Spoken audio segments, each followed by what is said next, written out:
Jätkame jumalakartuse teemaga. Saame kirjeldada jumalakartust kahel erineval viisil. Kasutan selleks pilti maisest maailmast, et illustreerida midagi vaimses valdkonnas. Kujutleme kõrget mäge, mille nõlv laskub järsult alla mere poole. Kõik on kaljune ja kivine. Te seisate mäe otsas, vaadates ühel pool kaugel all olevatele lainetele ja vaadates teisele poole, maa poole, kaunile põldude ja metsade vaatele. See pilt on virgutav, ilus, muljet ja aukartust äratav. Ja kusagil teie sisimas on mõistmine, et siin seismine on privileeg. Te naudite seda. See on ilus. See on ainulaadne. Aga kui te astute ühe sammu vales suunas, siis kukute kaljult alla ja lõpetate meres. Ja sellega saabub lõpp. See on pilt meelte maailmast, et illustreerida Jumala kartust. Jumal jagab meiega oma ülevust, ilu, väge ja tarkust. See on virgutav. See on tunne, nagu oleksite otse mäe tipus. Te saate seda nautida ja teda kummardada. Aga alati on ka see arusaam, et vaid üks samm, mida ei tohi astuda, sest sellele järgneb katastroof.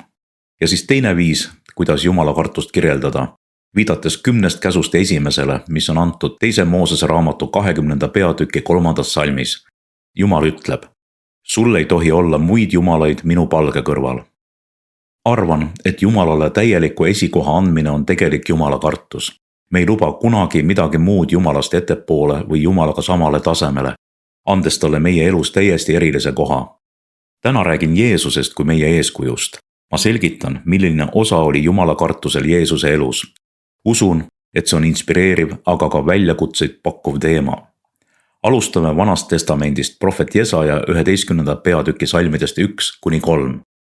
Nendes salmides annab Jesaja meile prohvetliku ülevaate Jeesusest kui Kristusest kui Messiast ja sellest osast, mis pühal vaimul oli tema maises elus ning teenistuses. Ta räägib temast kui Iisai varrest pärit võrsest ja võsust. Need olid Messia tiitlid.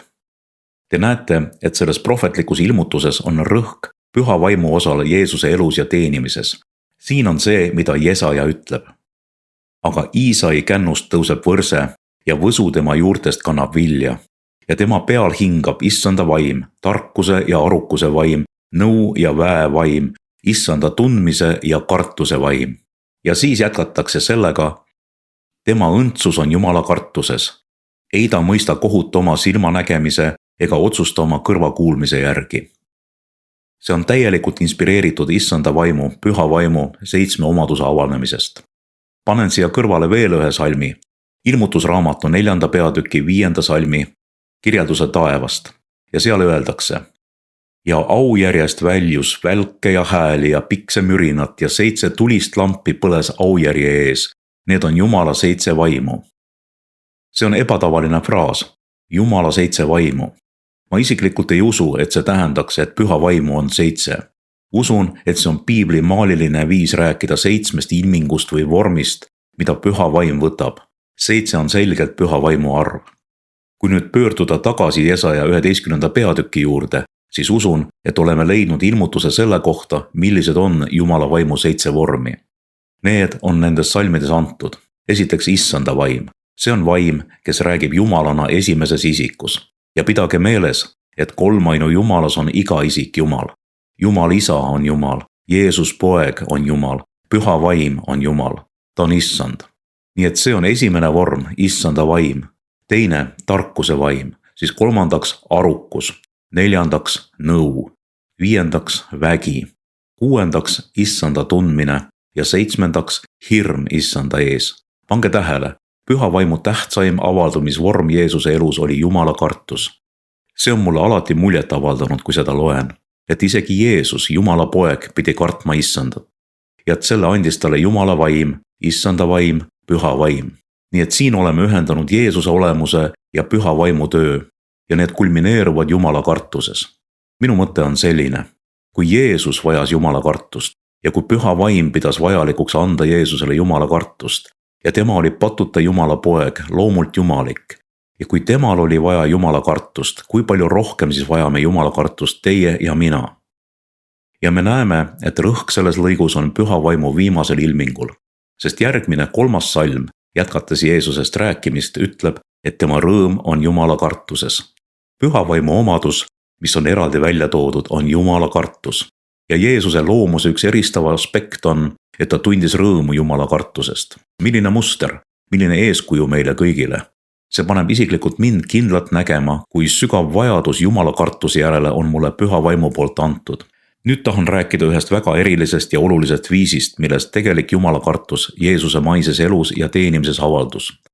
Selleks pöördun Hebrealaste kirja poole, kus 5. peatüki salmid 7 ja 8 räägivad Jeesusest kui meie ülempreestrist, kirjeldades seda, kuidas ta elas ja teostas preestriteenistust oma lihapäevil, siis kui ta oli veel siin maa peal. Ja siin on see, mida öeldakse tema kohta.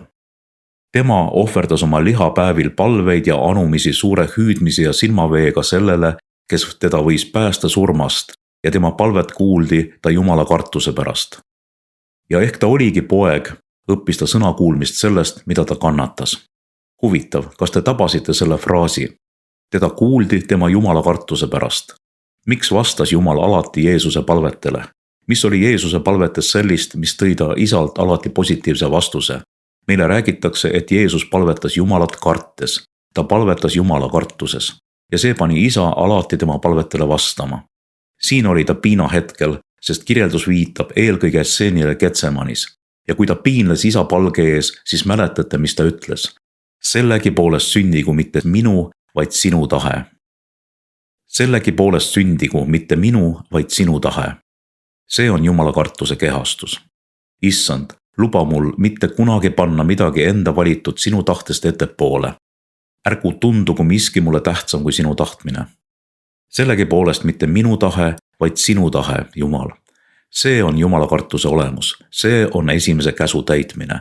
Sul ei tohi olla teist Jumalat minu kõrval. Miski muu ei tohi sinu elus kunagi hõivata kohta, mis kuulub ainult Jumalale. Ja pange tähele tulemust. Ta õppis kuulekust nende asjade kaudu, mida ta kannatas. Peame alati mõistma, et muud hirmuvormid tõenäoliselt takistavad meid Jumalale kuuletumast, kuid Jumala kartus ajendab meid kuuletuma Jumalale. Kui teil on kunagi hirm südames ja te pole päris kindel, mis hirmuga tegemist on, küsige endalt see otsustav küsimus. Kas see hirm sunnib mind Jumalale sõnakuulmatu olema või Jumalale kuuletuma? Kui see on sõnakuulmatus Jumala vastu, siis pole see Jumala kartus. Aga kui see motiveerib teid Jumalale kuuletuma, siis võib ja ilmselt on see Jumala kartus. See viib teid kuulekuseni isegi kannatuste hinnaga. Jeesus, kuigi ta oli Jumala poeg, õppis kuulekust läbi kannatuste. Näete, isegi kannatused ei suutnud sundida Jeesust loovutama isa täieliku esikohta oma elus. Teie ega mina ei ole tõenäoliselt samuti kannatustest vabad. Kuid ma palvetan igaühe eest, kes seda sõnumit kuuleb, ja ma soovin seda ka endale, et Jumala kartus võiks meid alati motiveerida nii, et me ei kohku kannatuste eest tagasi ega keeldu issanda tahet täitma.